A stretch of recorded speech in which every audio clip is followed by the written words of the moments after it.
So I got to start again?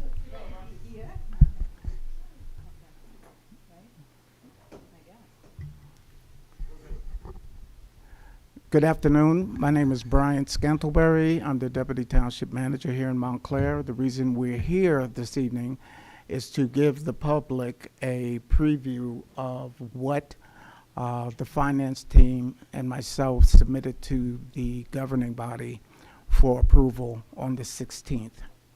Our finance team here, Ms. Maja Rao, who's our CFO, and Bob Bernicke, who is our township financial advisor, will walk you through the PowerPoint presentations, and maybe at the end there'll be time for some questions. I do want to say that this is the submitted budget.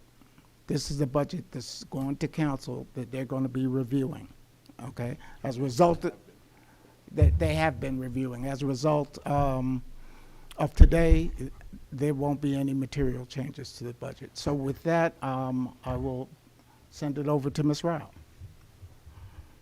Good evening. Welcome everybody to the budget presentation. Thank you for coming, and thank you for your interest in the budget and the budget process.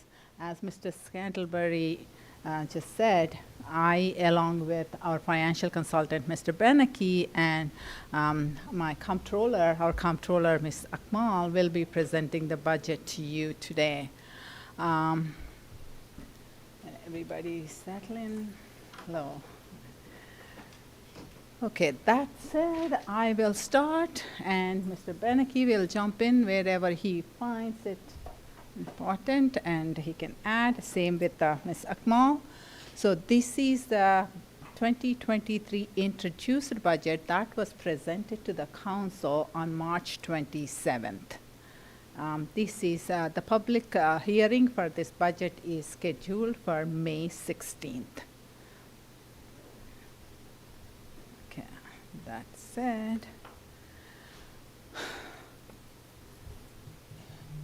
so yeah.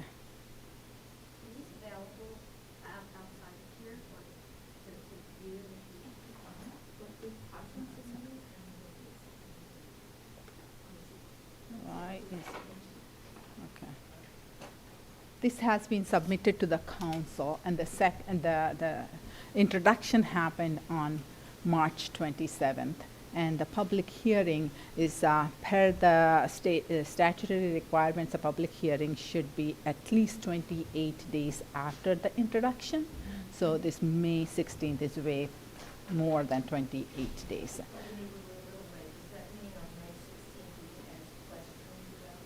Yeah, that's a public hearing, official budget hearing. Okay. That's when the council are going to act on it. Excuse me, are these slides available to download? Yes, I believe so. Or we can put it on the website. We can, yeah, I'll put it on the website, on our township website, so you can download. So let me start with the overview of the municipal budget. As you all know, the township's municipal budget is only a portion of the total tax bill of the township. Municipal portion is only 25% of the tax bill, and that is the only portion that we can control. The rest is the schools and the library and the counties. So even out of this 25% of the tax bill that is directly under the township control, there is very little discretionary portion. It's most, because the majority of the budget is already set, meaning that we have contractual obligations with the salaries and wages and pensions and debt service. These are already set. So there is very little room to do anything with it, changes. That said, with this 25% of the tax bill means that approximately the average residential tax bill is $5,200. What this $5,200 gets the public, the average resident. This pays for the public safety, which is the police and fire and code enforcement, etc. And it also pays for the roads, garbage, recycle pickup, all the public services the Department of Community Services provides, and the road paving and curbs. These are also, the portion of that is also the operating budget. It pays for the snow removal and repair, upkeeping the parks and many, upkeep of the facilities, etc. And it also importantly pays for the senior services programs and the recreation programs. And the community development such as planning and zoning. Okay, this is all that, these are the services, some of the services, I may have forgotten some, these are the services that the residents are getting for their portion of the municipal taxes that they are paying. So that said, in 2023, the budget is set at $99,990,464. This is, in 2022, it was set at $95,598,999, which is an increase. That increase is, the total budget increase is 4.59%. That is the amount, that's the percentage that the budget is increasing. How much is the municipal tax levy increasing? Municipal tax levy this year is set at $59,144,712, and last year it was $58,014,756. That is an increase of 1.95% from last year. So what this increase means to the tax bill? So if a property is if the property is valued at $500,000, their municipal taxes are going to increase by, for this year, the entire year, it's going to increase by $63.35. If the property is valued at $750,000, their increase is going to be $95.02. And if the property is $1 million, they are going to see an increase of $126.70. That is the municipal portion of the tax increase. We don't know how much is the school increase. We don't know how much is the county increase. This is just the municipal portion of the tax increase. When the school adopts their budget and county adopted their budget, but it goes to the, they have to distribute the equalization, and then it comes to the town around June, end of June, July, around that time. And do they hold a hearing like this as well? They did already, county did already. They don't hold this, very few towns or counties do. They hold their public hearing, statutory hearing, and that's it. Oh, so they don't do a preliminary and then? Yes, do the yes. tax. Yeah, yeah, this is the special, yes. Just for the public, just for all of you. Thank you. Okay, sorry.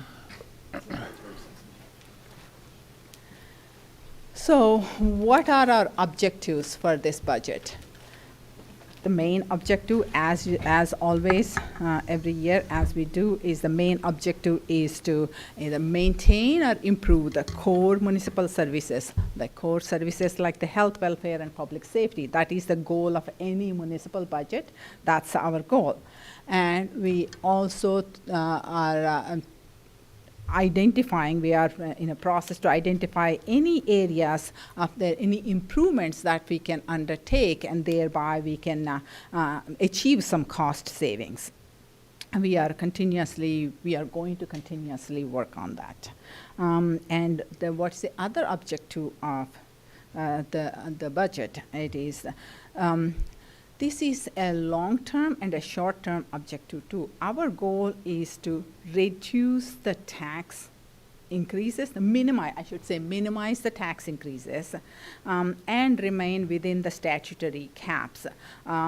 So when I say minimize the tax increases, we don't want any peaks and valleys in the tax increases. We don't want exorbitant increases. We want more steady growth, steady process. That's the goal. That's why we are held at 1.95% increase. And within the statutory caps, maybe Mr. Beneke can explain it better. We have the two caps. The municipal budget laws in New Jersey go through two caps. One is the tax levy cap, and one is the appropriation cap. And maybe you should. Sure, yeah, I'll be glad Yeah. to. So, how's everyone tonight? Good?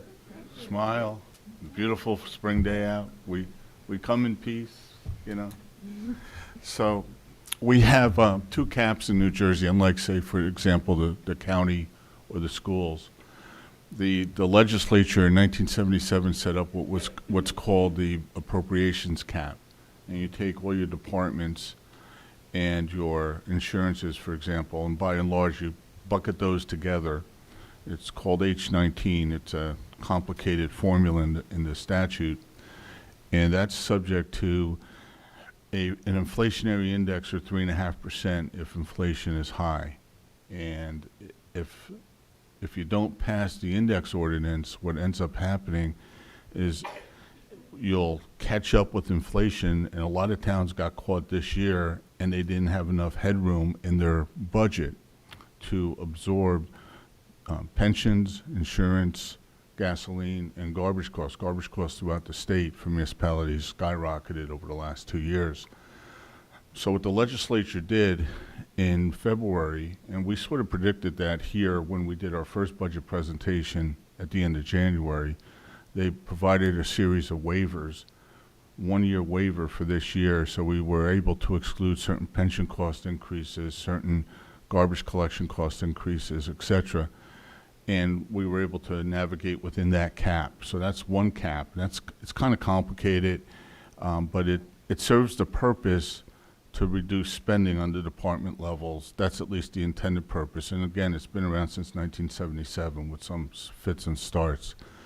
Then 2010, coupled with some of the pension changes and some of the other machinations of the Christie administration, there's a 2% tax levy cap, which you're familiar with school boards and with the counties. They have similar caps, a little bit different, but similar. And we then have a tax levy cap. So within the appropriations cap, you also have a tax levy cap. And the tax levy cap in general is a little bit more restrictive. And the reason for that, there's something called the RUT, which is the Reserve Fund Collected Taxes in every municipality's budget. Without getting too far into the weeds, we carry $3.25 million or thereabouts in our budget to fund the schools and fund the county.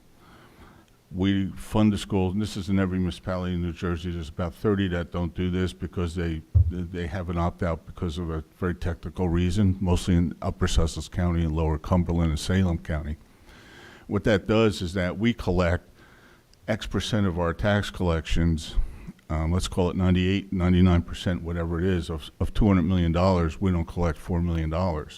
But guess what? We give the school and we give the county the whole tax bill.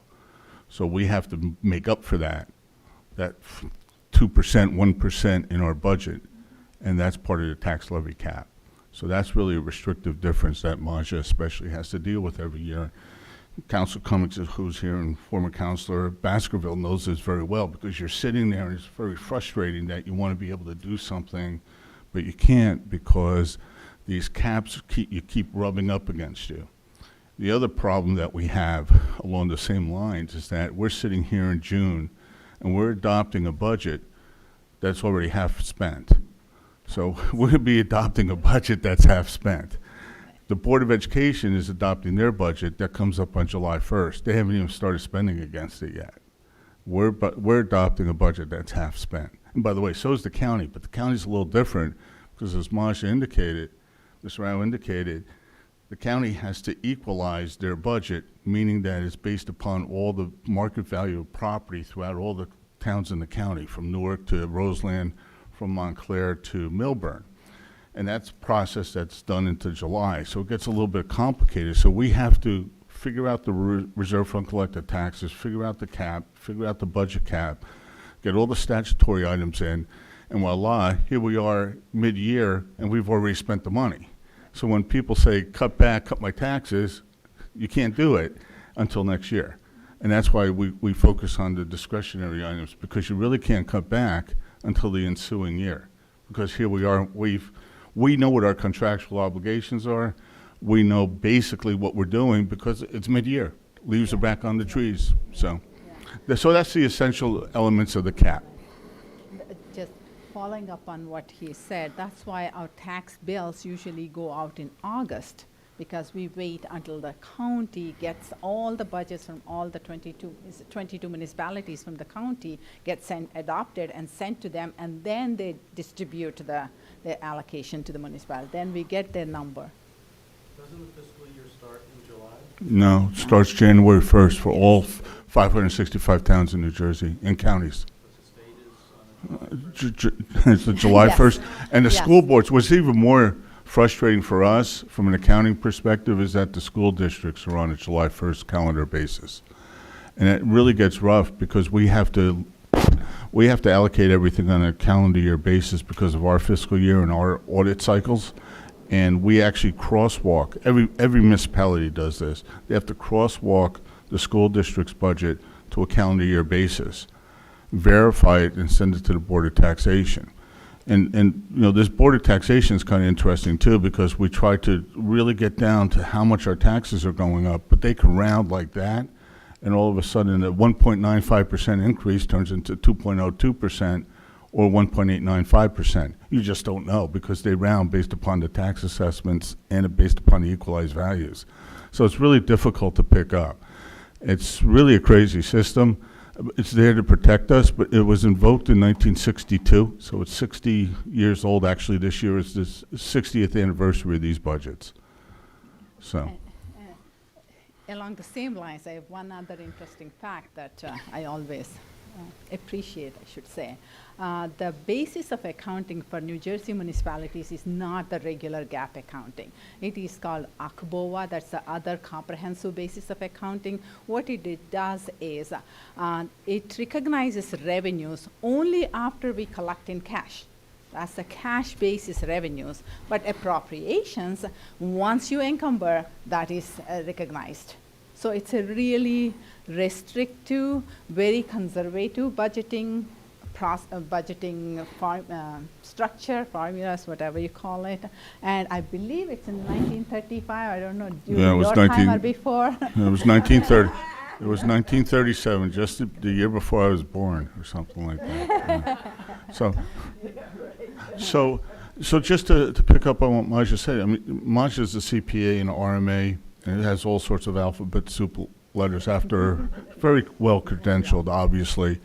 And you know, what she has to do then is make sure that the revenues are on a cash basis, meaning that for those of you who are familiar with GAAP or familiar with business accounting, accounts receivable don't count.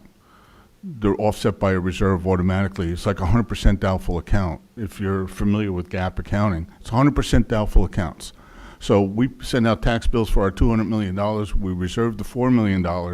Whatever we don't collect is automatically reserved because it doesn't fall down to the bottom line, unlike with GAAP accounting. Unlike, say, for school boards. School boards and school districts have it easy, though, because they get one nice check from us every 12 months, right? They get one nice check every 12 months. They don't have to worry about 10,000 tax bills coming in. Yeah. And they don't have to worry about the cash flow because guess what? We're giving them the 100%. Yes. We're not getting the 100%. Well, for us, it makes it harder because the RUT is included in that. So we're actually getting the spillover effect of their increase in their levy or their decrease. And then you have the enrollment adjustments, some suburban towns to the cap. And when enrollment goes down and the tax levy can still go up over time, and it really gets to be a little bit tricky to start to project these things. And that's what Maja gets confronted with almost every week, so. Okay. What are the other objectives? Like I said, the long-term fiscal stability. We don't want to see ups and downs on the tax rate or spending. And the debt reduction, I can't emphasize enough. That's one of the things that I really focus on, because any reduction of interest payment is the cash on hand that I can use it for other purposes. So especially in this day, in this market environment, 5% interest on $10 million is $500,000. So that can pay for a lot of things. So that's my goal is to be debt-free, if possible, eventually, when I say long-term. And the other thing is, infrastructure upgrades. As you have, we have been focusing on infrastructure upgrades for a while now, and we want to up it. That is also our goal. And I forgot about the healthy reserves. I always want to have healthy reserves just for emergencies or any unforeseen situations, like the snow reserve. We need to have sufficient reserves. We don't, 1 year we can't have the less budget, another year that's more budget, because you never know when the snow is going to come. So I need to have a reserve, a flat reserve. So every year in the budget we replenish to achieve that certain level of reserves. Those are the reserves. And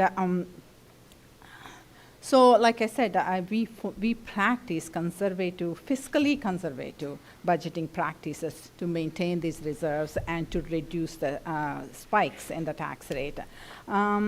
This year, the American Rescue Plan funds helped us significantly, and there is some increase in the state funding also, very little, but it also helped us to maintain this tax rate. The steady tax rate, a tax levy increase of 1.95%. How many different categories of debt do you have? I'm assuming some of it's fairly long-term infrastructure. Yeah. So the New Jersey bond law provides what project can be bonded for how long. Buildings are like 30 years. Mm-hmm. Roads are like 10 years. We have to follow those rules. So all on fixed rates? There are two kinds of debt. There's a short-term debt is like they call bond anticipation notes. That when we issue, that's a maximum of 1 year. Every year you have to renew it, and that's a different interest rate because you never know next year what's the interest rate. And long-term debt it could be 10 years, 15 years, 20 years, 30 years, depending on what are the underlying projects. Mm-hmm. So. The interest rates that you have, I'm assuming that both of the debt is long-term, and that debt is at a fairly Set. competitive Yes. rate. And then you just each year you take out 1 year, 2 year bonds, etc. No, bonds are automatically over 5 years in New Jersey. Okay. It's automatically over 5 years, and We do you longer. can. Yeah, Yes, we do longer. you, but not- you can do up to 30 years, like Manja said, but the market doesn't stand 30-year bonds. They stand 12, 15 years. We Yeah, didn't, we did. we didn't yeah. do 30-year, though. We never did 30 No, years, but never. maybe many years ago we did, but recently we are all doing 10 or the 15, depending upon, because once you do that, and the debt payment schedules will come out. Like if you did for 10 years, you have to pay that off in 10 years. That's the principal and the interest. The principal payments, that you have to budget for it. That's part of your budget. That's part of your taxes. So how much can the budget afford? How much can the people? So taxes can go up depending on the principal and the interest payment. So But if they don't use the money for what they're supposed to use it for within like, for example, upgrading the schools or making them come up, like making a 150-year-old building come up to present time. what we do here, at least what I do here, is we don't bond it right away. Once an ordinance is adopted, we don't bond it right away because it has to go through engineering, this and that. In the beginning, you don't need lots of money. So once the spending starts picking up and I need the cash, at that time I go and issue the bonds. But as the interest rate goes up, then the cost of that money. And we are not getting the cash, so we don't need to pay the interest. It's only a book authorization. Okay. It's a book, I get it, but yeah.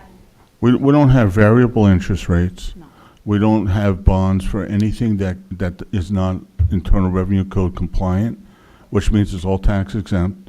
And like Maja said, we have to spend the money before we bond the money. Essentially, we can't bond ahead of time. Well, you have to actually spend it. There's a rule in the Internal Revenue Code that if you have tax exempt bonds, you have to spend the money, and spend has a certain definition, and it's also a fixed rate. The bond anticipation notes are up to 1 year, but like Maja said, as soon as she sees that closed out, she'll grab the best interest rate. We actually had and achieved 2 years ago the lowest interest rate in New Jersey of any long-term bond. It was 0.89%, 0.885%. Yeah. Yeah, at that Well, time, because Yeah. no, I mean, as much as it's authorized, I can't borrow for the future. I get it. You know, first we have to have the authorization to borrow. And with all of this, we're still gonna have our bond rating. Yeah, every time we go out to bond, we have to apply for the bond rating. So far, we have been doing good. Every time in the last many years issued, it's a AAA bond rating, because they also look at the underlying finances, underlying fiscal strength of the municipality. You know, how we are doing, how we are managing the budget, how is the cash flow situation, how are the reserve situation. That's why reserves are very, very important. That's, The duration of the bond then is directly matched to the project in hand, so you don't have a situation where you have to refinance debt. Your debt finishes when the bond finishes. If we issue for 10 years, let's say if we issue for 10 years, let's say today is 5% interest rate, we issued for 10 years. Few years later, again, the rules applies, few years later, the interest rate goes down to 1%, you can go and refinance that. Yeah. But But- you're not refinancing it. to No, get not 10 beyond that years. to original 10 years. Right, okay. Yes, that's the rule. Yeah, otherwise, you'll never pay it off, right? Exactly. Right. Okay, what's that? Okay, the revenues. The revenues, I want to emphasize the American Rescue Plan funds. That is a $2 million of revenues. That total is exactly the double that, 4,036,000, whatever, $438 we got it. Last year in 2021, we received half of this, which we use in 2022 budget, for 2022 budget. And in 2022, we received that amount. That's the last amount that we are using in this year's budget to offset the tax increase. That's basically the non-tax revenues we are receiving. We received that. That we are not going to have it next year. This is the end of American Rescue Plan funds. So we have to be always planning ahead for the future budget. This budget, even though it's for 1 year budget, we should always think about like a future years, how this budget is going to impact the future years. That is one item. And the municipal library tax levy. This is the minimum statutory library tax. That is $410,000 more this year. That's about 14.5%. That is, and finally, the municipal tax levy. That is $59 million, $144,000 that I already discussed with you. That is 1.95% increase from last year. Those are the revenues. So in these revenues, again, you see up on top the fund balance, $7,550,000 that we are anticipating from our fund balance reserves. Okay, this will leave us about $10 million of fund balance. This is the GFOA recommends that we should have at least 2 months worth of operating expenses in reserve. And this fund balance, we also use it for not only for the potential emergencies that we need, it is, in future years to stabilize the taxes. Like I said, we don't want any peaks, to stabilize the taxes whenever we need additional funds to keep the tax rate at a certain percentage. And we can also use that for potential down payments for the capital projects. That is the importance of that fund balance. We are using some of it in this budget to stabilize the taxes. I already discussed the American Rescue Plan funds. Okay. Last year, you see that this is 2 million this year, but last year 1.2 million. Even though we got last year the same amount, partially the difference of 8,018,000, we used it for the parking utility last year. This year we do not require that. Parking utility bounced back and it's doing okay. Thankfully, it's stabilized. This is after COVID I'm talking about. With the COVID, it got hit really bad, and now it's coming back, so it does not require that. And our regular general fund budget requires that, so that's we are using that. How is school capital and debt service already? That's when, okay, Isn't that an expense? yeah, It's but part of their tax levy. yes, It's a tax, so it's a revenue. And then we pay the school debt service with that tax revenue. But that's not itemized on our tax bill. It actually is part of the tax breakout for type 1 school district debt. It's additional to local school taxes on your tax bill. so Can you clarify that line for me? When I look at the budget, I can never quite tell whether that's part of the municipal levy or the school levy. that gets added to the school levy. It's added to the school levy, but it's part of our budget.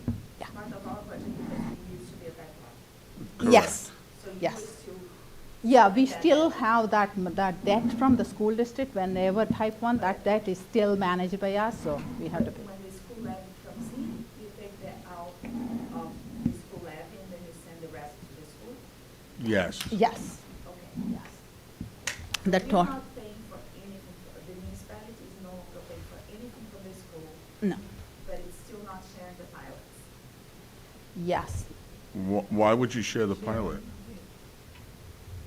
don't want to waste your time, but No, I No, don't no, no, understand. that's a good That's a question. good Why do question. we Why would do you do that? several municipalities do, and in the case of Montclair, we're doing development on land that will be developed anyways. Right, If you're in a school- go if you're in ahead. a school district that has land that is not going to be developed unless there's redevelopment, and it's a high poverty school district, those school districts get a lot of funding from the state, so those pilots don't hurt the schools. But in Montclair, we're doing it on land that will be developed no matter what, because we barely have any land left. And we have a school district that gets very little money from the state, almost nothing from the state. And in Essex County, the average increase in state, in Essex County, the average increase in state aid this year, that's been the state is very flush with money, was 13%. Montclair only got 4%. But how does that address the issue of the pilot? The school district sets their levy, and you get paid your levy. We pay your 100% taxes in your RUT. And until you get past those points, when the school district gets, quote-unquote, a pilot payment, like Kearney, they give them 5%. What do they do with that? Okay, so there's an opportunity cost that you're not thinking about. No, there's Right. no opportunity The- cost the- because they get their tax levy. No, there's an opportunity, you're thinking about accounting, right? I'm thinking about the municipality and all the things we need to pay for. No. Just give me a moment. So, if we build Lackawanna Plaza, which is the current redevelopment we have, as redevelopment, 375 apartments, we're never going to have any land that big to build again to be able, for the schools to be able to tax, right? The schools is still capped at a 2%. The schools don't have the right to tax, they only have the right to levy. Okay. It's not like Pennsylvania. So the levy is the levy. If you have a $400 million levy, you get that money to spend. There's nothing else that goes into the formula. If state aid is not going to be impacted, not by that. And more importantly, how many kids come out of a grocer or office buildings? None. We And they don't- still pay the school taxes. We're building apartments. All of our redevelopment Fair, is fair only enough. building apartments. Fair enough. We're sending a But- lot of but the school kids to district, schools. but hear me, the factoid is, there's one simple fact. The school district sets a levy and they get their money. If you have a pilot, what do you do with that money? If the school district gets the 5% in Kearney, which they do, the Kearney has that example. Rochelle Park has a little bit different formula. I set that formula up for Rochelle Park. What do they do with the money? They get a check for $2 million from Lackawanna Plaza. What does the school district do with that money? It helps, it does the same thing that the municipality currently has. No, it doesn't. You have revenues that don't come from the tax levy, No, it doesn't. and so you can reduce your tax levy. Yeah, you can reduce your tax levy, but will they? And you What's can the also statutory avoid- requirement? We have to do this. We reduce our tax levy. Does the school district have to reduce their tax levy? No, not at all. They don't reduce their tax levy. So you would be right in Pennsylvania, but in New Jersey, it's wrong. Because they're gonna get their $200, $400, $500 million regardless, and we're gonna pay the rut. So- Having money from Lackawanna Plaza does not help the school district. In Montclair, we have a $7.5 million gap in our school budget, and we are losing math and science teachers, and there's a national shortage of math and science teachers, and the quality of our school system is suffering because of it, and we have all these properties that are not affordable housing. They are luxury housing. One of them on Pine Street gets a 41% discount over what their taxes would be. So we're basically giving discounts to rich developers. Well, And I we're don't not know. giving that money to the schools. I don't We're know not about. taking it from the developers, and then we're not giving to the schools. I'm not discussing discounts or anything like that. The statute requires us to take that money and reduce the tax levy. The school district does not have to do that. That's all I'm saying. The school district is going to get their tax levy all day long. We are not. Okay. No, Go ahead. you asked, so she No, explained. no, And she explained it correctly. no, but it's not correct that if we gave $1 of pilot money to the school district, they will not reduce their taxes. That's not what she said. But they will retain math and science teachers, and Right. they'll give our kids a better education. And the people living in the Lackawanna Plaza buildings and sending their kids to school Yeah. will be contributing to this. You're taking a leap of faith that the school district will do what you said they do. I'm not willing to take that leap of faith. If you are, that's fine. Okay. Fair enough.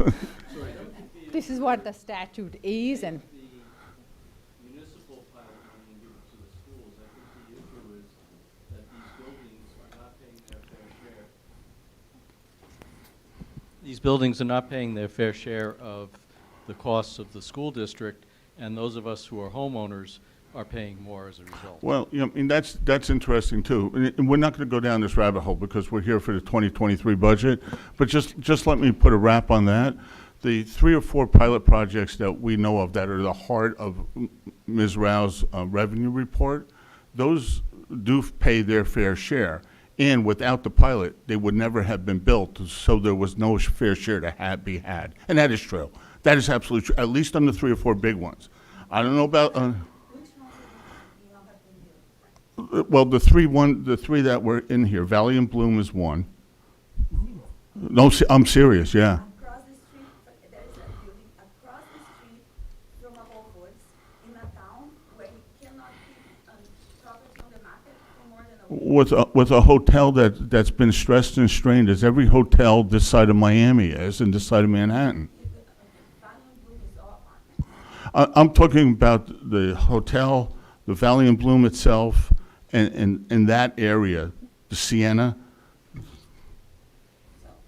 those 3. Valley and Bloom would have been built. No, Valley it and wouldn't Bloom- have.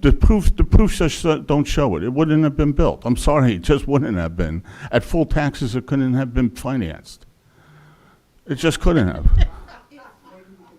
Yeah, sure. I'm not going to waste your time. I'm going to stop. I'm curious as to why some towns do, delegate some of the pilot funding. There's It's very not all- few. There's very few. But some do, and I'm curious as to your take as to why they would, because it sounds like Well, you're, in Kearney, the reason they did that is it was a sop to someone to get their vote. That's what it was. And Rochelle Park, it's because they have a sending receiving district relationship with Hackensack that blows your mind, how expensive it was. And the deal that was struck was based upon a per capita student change. In other words, students from year to year to year. So if students were coming from a certain project or two, they would be paid for partially by the pilot because of the high school, the sending receiving district relationship. To make matters worse, Maywood pulled out of Hackensack. It goes to Becton now, and that made the whole formula worse. There's a few others that do it, but they don't really do it in a way that's contractual. The Rochelle Park one is the only one that I know of that's firm contractual. Kearney is not a firm contractual. It's contractual, but they can change it like that. Rochelle Park, you can't change. So that's just two examples. One from Hudson, one from South Bergen, so. Okay. Just before you go on, there was a line item on the revenues breakdown on the previous slide. Could you just give some examples of miscellaneous revenues anticipated at 27 million? Yeah, that's the construction code fees, and people build their That's not under decks and permits? That's uniform construction. That 27 million is a total of all the top ones. Oh, gotcha. It's not it. Okay, it's not a It's not single a line different item. one. Got I it. wish. Okay, thank you. The Yeah. taxes will go down. Yeah, yeah. Yeah. You're right. If they're statutorily, all of those line items are called miscellaneous revenue. Yeah. Thank you. Let's go to the appropriations side. Appropriations, so this is the year-by-year change between the difference between the 2 years. And I will get into the more details. This is one way of looking at it, and then I will show you with adding the interlocal services, adding the grants. I will show you in the different next screen. But I just want to focus that the debt service is eating up 20% of our budget. You can see that's the highest number. That's the reason the focus is to reduce the debt. And then, as you can understand, the police and fire are the biggest departments, and then the community services, that includes all the garbage and recycling pickup, and all maintenance of parks, buildings, everything. They are big. And in addition, there is the personnel costs. Personnel costs on top of the salaries and wages. This is the pension, Social Security, Medicare, and then the insurances. That insurances line includes both the health and the liability insurance. These are the biggest, these are the areas, all the categories of expenditures here. And you can see the reserve for uncollected taxes is part of that. This is a summarized version. The public safety is $30 million, which is almost 30% of the budget. And then comes the debt service. Public safety includes the police, fire, and the code enforcement, and then the debt service. And then the personnel costs, these are, again, the personnel costs are statutory. The pensions, payroll taxes, these are statutory costs. There is no discretion in any of those. Oops, sorry. The utilities. Utilities include electric, gas, and these are like 2.5% of the budget, but there was a big increase this year. This slide is what category is what part of the budget, what percentage of the budget. When I say all other government services, anything other than that, that is like the finance department is other government services, finance, clerk, everything, the IT, HR, everything falls under that category. That is the budget, and I actually wanted to, I know there were some questions about, let me see if I can bring that. I know there were questions about the senior services. I just want to say, and I know I got several questions, several emails, that senior services budget, I know there was a confusion as to it appears that there was a reduction, but it is not. So last year to this year, the salaries increased, and the other expenses, this is where you saw and you thought that there was, not when I say you, some of the people that emailed me thought that there was a reduction, but no. It is because we entered into a shared service agreement with the county for the bus service. It used to be all fully township operated, and township was doing it, but now we entered into a shared service agreement. They are the providers and we are the receivers. So I have to put it in a separate budget document. For you, for your information, I noted down that's on sheet 22 of the budget. It is there. It is part of the senior services. Okay. So the senior service budget is last year 381 million and 381,000, and this year is 446,000. So that is all is there. If anyone is, this is all the health department. I know some people asked many questions about the health department budget. There is a big grant that the health department got, that ELC, Enhancing Local Health Capacity grant, $500,000. That is going to pay for a lot of things for us this year, in addition to the program. It is mostly program focused, so that is a big item for this year for the health department. And then animal services, animal control is also part of the health department, so I put all of these together in that sheet so I can show it to you. There is a yeah. What are the full-time positions and the part-time positions in 2023? Positions are not on the budget. Positions are, but I can tell you the senior services is senior services director and senior services coordinator, and then one full-time administrative assistant or clerk. I don't remember exactly the title, but it's a clerical position. That's one full-time and one part-time. They're the social worker is through that grant. The grant is a health department grant, but they can use it for anything. Yeah. Yes. Okay. It's in the health So department. the salaries and increases are actually a net increase, they're not additional staff. Yeah. Yes. Net. It's looking like about 25% that top line growth. This one. Yeah. Yes, that is an increase because we had a part-time employee for partial year last year, but this is going to be the full year this year. Okay, so it is actually additional headcount. Yes, additional full years for this year. But you see in the health department, you can see it's like a reduction, but it is because last year an employee retired. When the employees retired, they are going to be in some months in the books, so we have to pay for that employee. And we also budgeted for a full-time senior services director last year. We didn't fill, but we did budget. That's why it's showing like a. Well, but this year we are filling it. It's the senior services director is on her way, starting the position. So, so that's it. Let me go back to my presentation. Let me go to.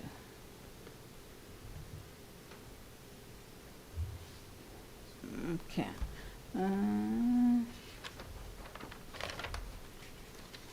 That is still the appropriations. We're running out of time. So appropriations, I already touched upon. I already discussed that 20% of the budget is the debt service. The goal is to reduce so that any savings we'll use it for the infrastructure upgrades and anything that every reduction in the debt service cost and the cost is like every dollar saved, and the interest cost is every dollar that I can use that can pay for this many things like a traffic light, a speed hump, or some pool equipment and resurfacing of tennis courts, etc. We can pay for this instead of paying the interest. So that is the goal. That is the goal. So. Are there any new infrastructure projects coming on? I mean, is the debt forecast to go up, or is it? No, every You're not year planning the to new take much infrastructure. every year we do new infrastructure projects. I will get to the utilities where we have 3 utilities, water, sewer, and parking. Utilities have been doing a significant infrastructures in the last few years. I will get to it in last few slides. I guess my question is it realistic to say that you want to get debt down if you're continuing to invest in infrastructure? Yes, we ultimately get down that as we pay on our own rather than borrowing. So we have to fit it in the budget in such a way that, every year we pay off the debt too, right? A certain part, every year the debt payments come, the principal payment, interest payment comes.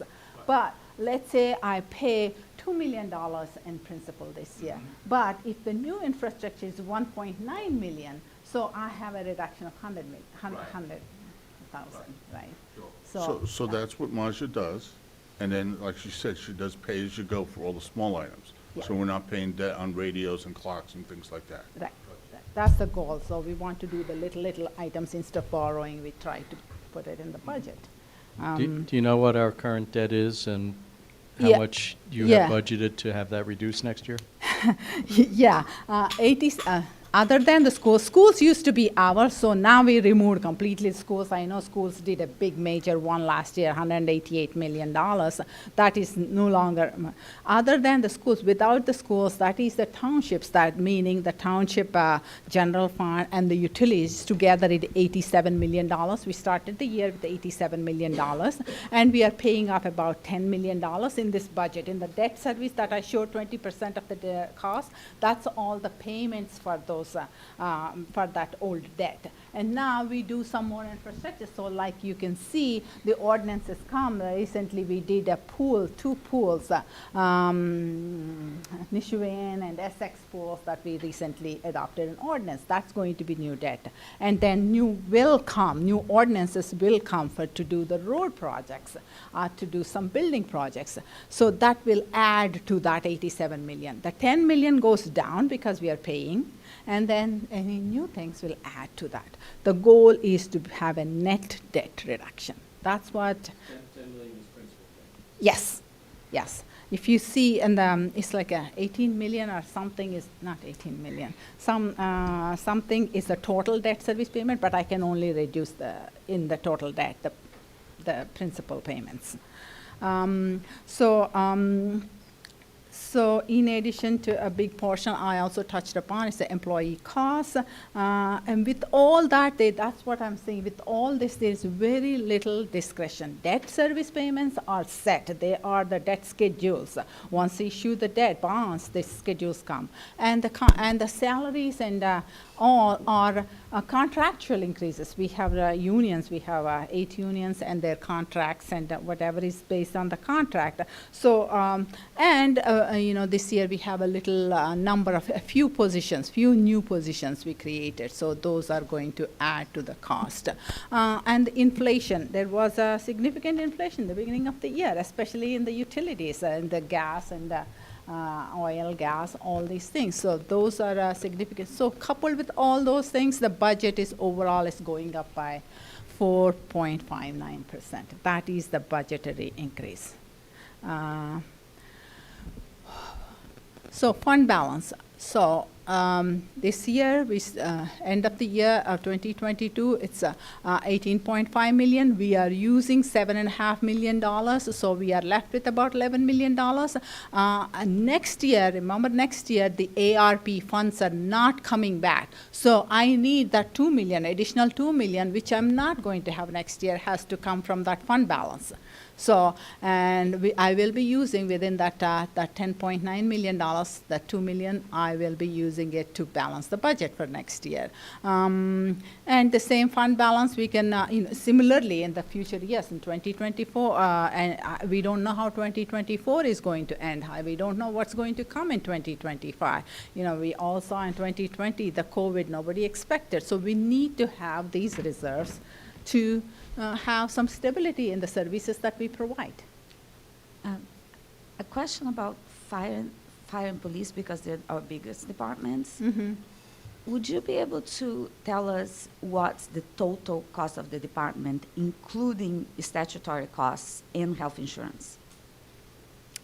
Yeah, what the pension, health benefit, all the statutory costs are about 50% of their salary. You know, you have to add 50% to their Okay. salaries. Yeah. And then that includes health insurance, or is it just? Yes, yes, yes. Okay. And so I'll do that on my own. I want to get a sense for what share of the budget they take up every year. So if I'm looking back to previous years, I still add 50%, or is this 50% this year? I'm sorry, 50, adds 50%. You said add 50% for the pension and for the Right, health insurance. right, Yes. right. Yeah, On top of the salary. Yes. 50% Yes. is what we. Yes. Yes, so if I want to see their growth over time, so I want to calculate the cost, 2017 I want to look back, I still use 50% because Yes. our benefit A costs little have bit been less, increasing. Yeah, Yeah. because the pension goes up every Yeah. year. Yeah, Health our insurance benefit goes costs up. are Pension increasing costs are on the, faster than yeah. salaries, right? I'm sorry? Benefit costs are increasing much faster than Yes, salaries. yes, exactly. Nationwide, but I don't Yes. have them. Exactly. I don't have the data for the township, but I have the federal data. Pensions, you can see it on state pension website, and it has the numbers, what's the percentage for, you should look at police and fire pension. PERS is less money than the police and fire pension. And health benefits is the same across, you know, it's little. So the other question I have about the fire department is, why are we adding 3 positions? Like, what evidence do we have that we need 3 positions? Well, the context of the fire department is rather interesting. In 2017, in June 2017, the fire department had a staffing of, I believe it was 86 employees, or firefighters. Today, they have a staffing of 76. They're expected to have attrition or retirements of between 1 and 4 within the next 6 to 9 months, maybe a little bit more, maybe 10 months. So that's one aspect of it. So we need to get firefighters trained. And again, we're in the mid-year, right? So if they get to their classes in September, October, November, we're just sort of hedging that bet. The next thing is that the way that the groups are done, without getting into too much with the personnel issues that are perhaps closed session, the way the groups are done, they're supposed to have 4 groups with 4 firefighters per truck, and the one group has that. The other 3 groups or shifts don't have that. They're down 1 per group. There are no state or federal coverage standards. I spent so many months. I got you. Believe me, I got you. The problem that we have is that you have what's called the NFPA standards. I don't know if you subscribe to that or not. No. If you subscribe to it, They're you get not more data. requirements. Yes, they are not. You're 100% right. The underwritten laboratory for fire insurance does use the foundational points of the NFPA. They are not requirements. I gotcha. At the same time, with full-time paid fire departments, and there's only about 50 in New Jersey, and I'm not going to parse difference with a gotcha that there's 48, and you don't count Dover and North Plainfield, there's about 50. Of those 50 departments, they have a different and unique circumstance. Now, there are some, like Fort Lee, that are that are volunteer, and they have more activity than we do, but that's the way they sort of grew up, if you will. So the 76 is what we hedged our bets on to make sure that we have sufficient coverage of the groups, bleeding down, if you will, if that's the right way of putting it, focusing down from the 87 and 86, and it was as high as 89 and 90. So today we're at 76.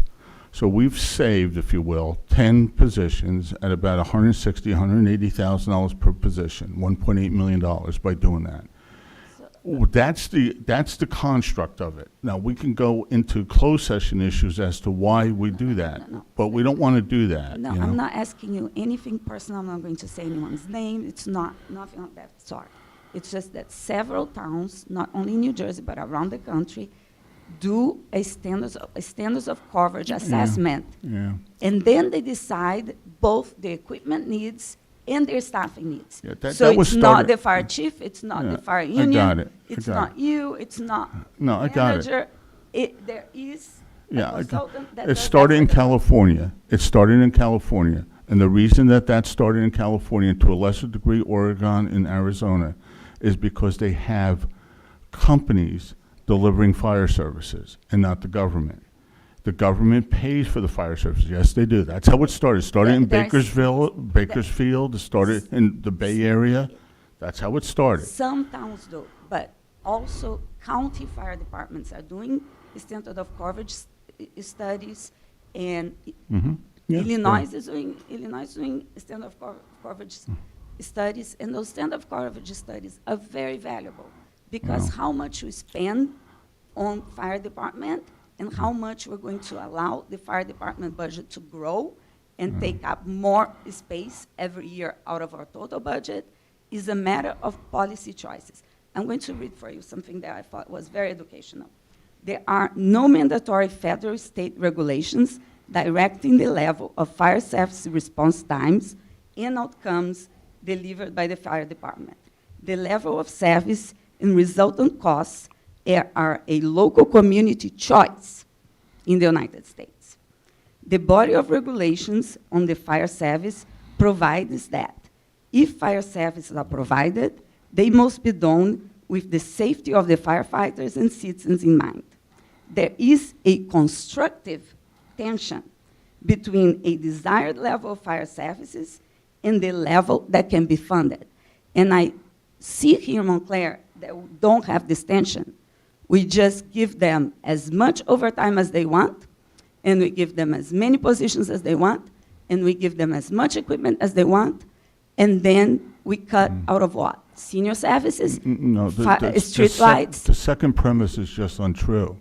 If you look at the 2017 staffing at 86, and today it's 76, again, you reduced the staffing by 10. They're requesting 13 But more. what's that the premise- need? Where's the study of the need? So- What is what the community so wants to the pay? determination is sort of like the argument where you get into the horse in the barn or the chicken and egg, whatever analogy you want to pick. Yes, you do. You do. There's 565 little fiefdoms in New Jersey. Put Newark and Jersey City aside, they're all little fiefdoms, from Montclair to Sparta, from Randolph down to Dennis Township. It's all like that. And they're all baked over history.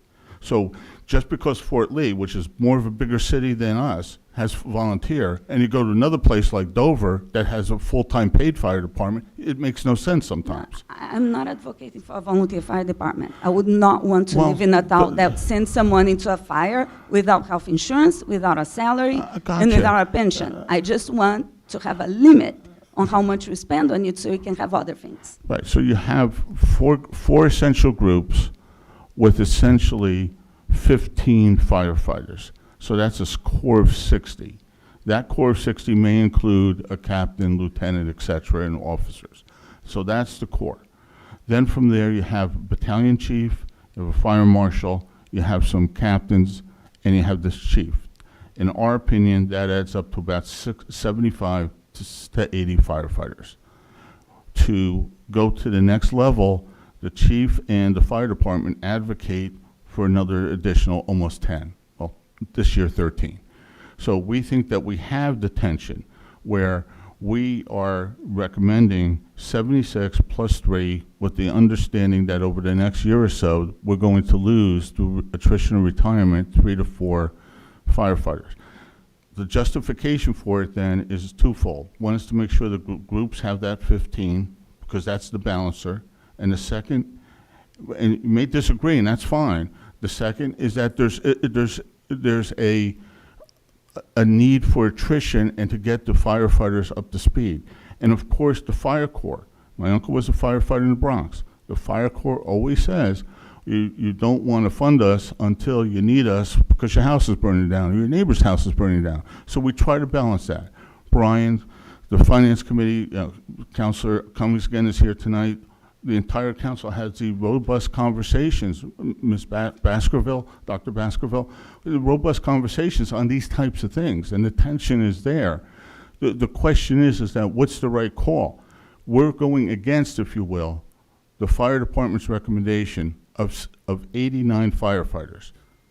That's, and by the way, well, Yeah. no, I get it. No, I got it. Right, sprinklered buildings, and we got the new construction codes. We have all of that. That's all fine. But they're still recommending it because of hazardous materials and accidents and other kinds of runs. And I don't want to get into a rabbit hole, but that's the reason. You know, you may disagree, and that's fine. You're entitled, but that's the reasoning. My impression is that the decision has been made for 2023, and it is what it is. When in the year would we discuss things like Well, hiring for 2024? Well, we constantly discuss it with management and the manager, and then the finance committee as well. Right. So, Mr. Wow. Benke, Well, that's beyond my scope. Yeah. Okay, I'm Right. sorry. I talk to everybody all the time, so that's me. right. And I apologize because I came in late. I couldn't get here sooner. But I think what you're hearing is probably a little frustration, and you probably already addressed this to the idea that Glen Ridge is paying $100,000 less than they were in 2011, and we are paying much more than that. So I think there's a frustration here because other towns do operate according to data, and they share that data. And so, for example, Maplewood and South Orange just merged their fire departments. They have more population than Montclair, and the decision both from the state and an independent consultant was that they needed 71 firefighters for their town. Now, we can all argue that, you know, what's what, but the NFPA 1710 clearly says you can use mutual aid to fulfill the, you know, what their guidance is. It clearly states that, and that is what other towns do. And as you said, 50 out of more than 600 towns, I think we're coming from a place of deep concern because I don't think in the history of Montclair we have ever laid off for economic reasons a firefighter or a police officer, but every year we are laying off teachers. And we know that they are separate budgets, but it is one tax levy, and everything has to be divided out of that tax levy. And so we are coming out of a place of deep concern. So I would ask, because in the UFB, page 7, UFB 7, police in 2021, the personnel costs were about $19.9 million for 112 people. That doesn't include the other expenses, just the officers. This year, it is $24.2 million. So within 2-year span, over $4 million. Yeah. Have we done, and we're always told, it's the contract. Like, you know, Montclair was an unusual town because other towns, when crime went down, actually downsized their force. Montclair actually increased the size of their force. And I'm just wondering, have we done forecasts as to what this means for us? Because $4 million every 2 years is really going to just be very hard for us to keep up with. Because if you look at the proportion of our budget in 1990 that was spent on police and fire, it's much higher now in terms of, and I understand it's personnel costs, but what are the forecasts for us? Because one, we get very little data. I think the last time we heard a piece of data from the fire chief was in 2020 when he said that there were 20 structure fires, most of them single alarm, and 1/3 alarm fire. And so that would not indicate that we're understaffed. And so again, I think we're frustrated because we're not getting the data. We're seeing our schools are going to be slashed again this year. And what is the end game here? What? Well, the conflation, and without being pejorative, the conflation of the schools and the city or the municipal side is really difficult for us to address because we can't control it, right? You have the tax the tax levy cap as we do, we also have a budget cap. And one of the frustrations that we have is all those costs that you just mentioned for the police department, that has to all fit within our caps. Yes. And it's not just the tax levy, it's the appropriation cap. And that's really difficult to get our hands around. So that's one. Number two is the 40% increase, the 20% increase over the last couple of years. That's due to the increase in the state health benefits plan. And also the tracking of, as Ms. Rao said, the tracking of the pension costs. So what ends up happening is you had a double whammy over the last couple of years that's not going to present itself again, I don't think. But you're talking about a $3 million increase just because of health services and the 1 or 2 pension invoices for PFRS, Police and Firemen Retirement System. And then you get the growth of some of those jobs where you have the scale, the salary, the collective bargaining agreement. So those things are baked into it. In terms of the future, we do projections, the deliberative work product. Maja does them, and we do them in sequence with what's going on in the environment. For example, the pandemic, we did that, and we had to scope that out, art money falling out, things like that. In addition, and I just have to remind everyone, we have a $3.3 million reserve fund collected taxes. $1.7 million of that budget goes right to the schools because we guarantee payment. Yes, it does. It goes right to the schools. 100% of your tax levy is paid to the school district every year, and we don't collect 100% of the tax levy. It's just a fact. So that's just a fact. It's not up for debate. It's a fact. The fact is, too, we need firefighters. Everybody is agreeing to that. The point is at what level.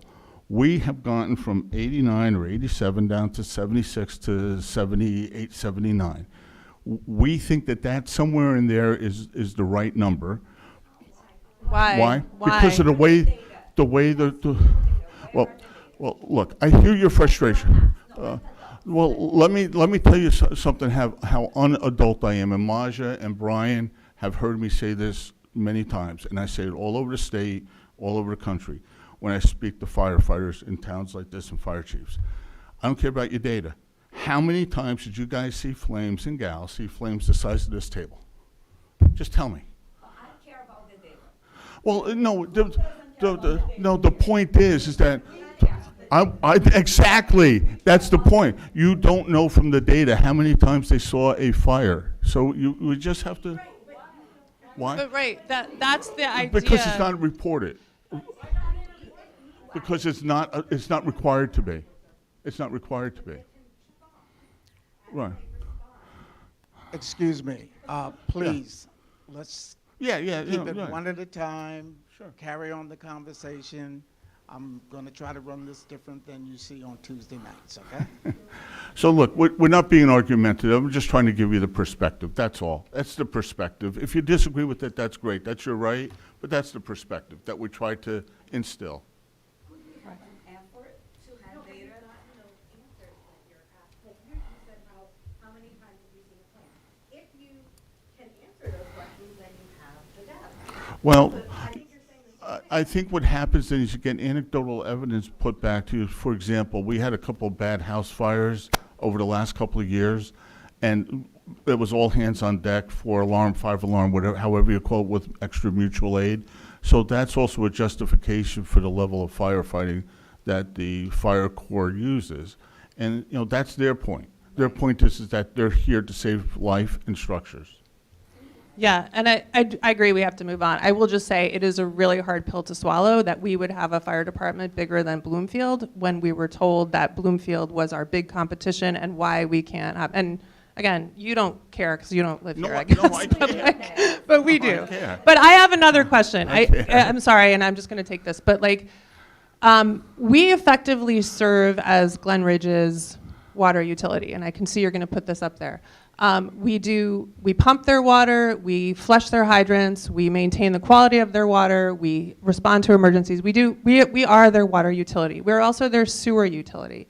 And the contract that we have with them, they paid us $84,000, I believe, in 2022. I really find this so hard to believe when the staffing levels that we've been given for our water utility, we have 15 full-time people in our water utility and 5 in our sewer utility. So Glen Ridge doesn't even cover one salary and benefits. So what is your opinion on this? I'm really befuddled that we signed these contracts with Glen Ridge. Yeah, but we only wheel their water, nothing else. And yeah, we flush their hydrants, and Gary's license is used to do, but they have their own people, I believe. Why don't you speak in the microphone? I think a couple of people in the back couldn't hear. Yeah. Oh, Because that was a good answer. That was excellent. All your answers. So when Glen Ridge, when we had the water main break in October, and we were working overtime to fill the pumps, to pump the water to Glen Ridge, to their big hospital that pays them $4 million in tax revenue a year, how much did Glen Ridge contribute to the overtime and all of the new pipes that needed to be built? we charged them separately for that incidents. And do we I know? don't remember. Okay. I have it though. Have the information. Okay, so we'd be able to see the. Yeah, that's not part of the regular, a contract we have, but it's an additional event. For that event, we gathered the cost and we allocated it and we charged them. Okay, but they don't have their own. So Gary Abzarni, if you go to the Glen Ridge water site, Gary Abzarni is listed as their water utility person. We serve, and there's a separate contract. I don't know if you've seen it, but we serve as their water utility, essentially. So again, I just feel like we need to pay attention to these things, because to me, this is not fair.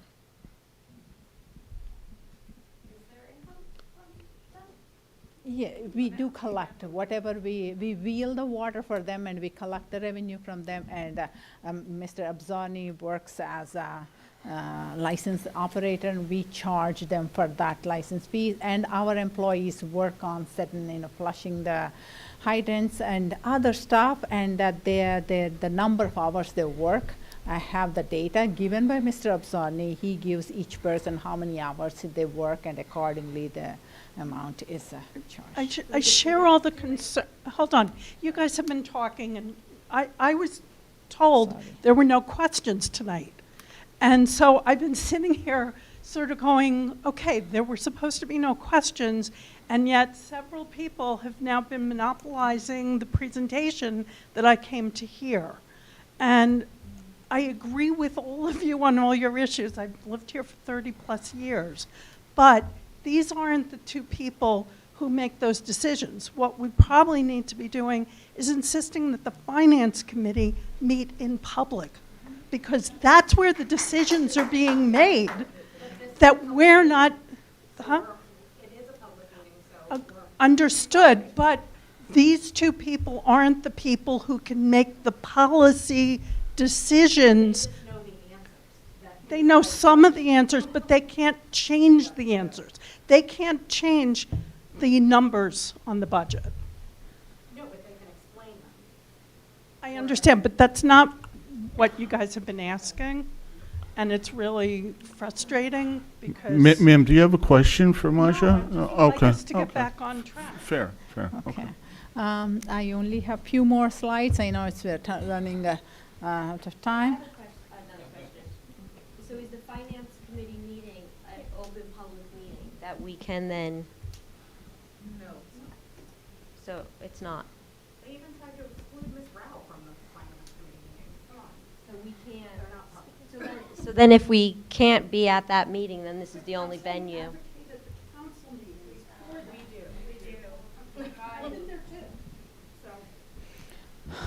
Getting back to water utility.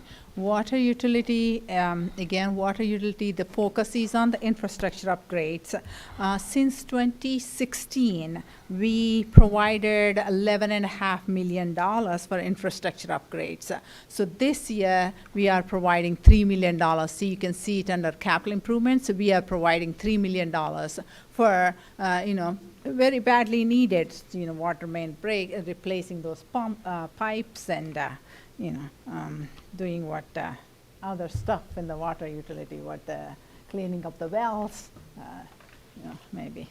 And then the next one is sewer utility. Sewer utility is also similar focus on infrastructure upgrades. Sewer utility also since 2016, we have provided $6.2 million for infrastructure upgrades. And this year, an additional $1.1 million is allocated for upgrades. And we are also aggressively looking into some grants. Any additional grants that we collect is going to be the additional amounts that we are going to spend for these utilities. And parking utility, we did a lot of infrastructure upgrades in the last few years.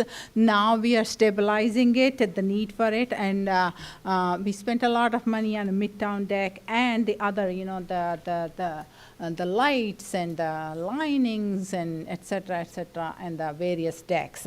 And now this year we are going to focus on electronic upgrades like LPRs, license plate recognition software, and we want to make the permit processing easier for people. Yeah, that's basically it. So the May 16th public budget, is the May 16th public budget hearing an opportunity for those of us that have questions that didn't raise them here, that want to come and present them and have some type of Yes. okay, That's the engagement? official So that's public May hearing. 16th at 7 Yes. p.m.? May 16th. At 6 p.m., May Yeah. 16th at 6 Yeah. p.m. Good, Yeah. thank you.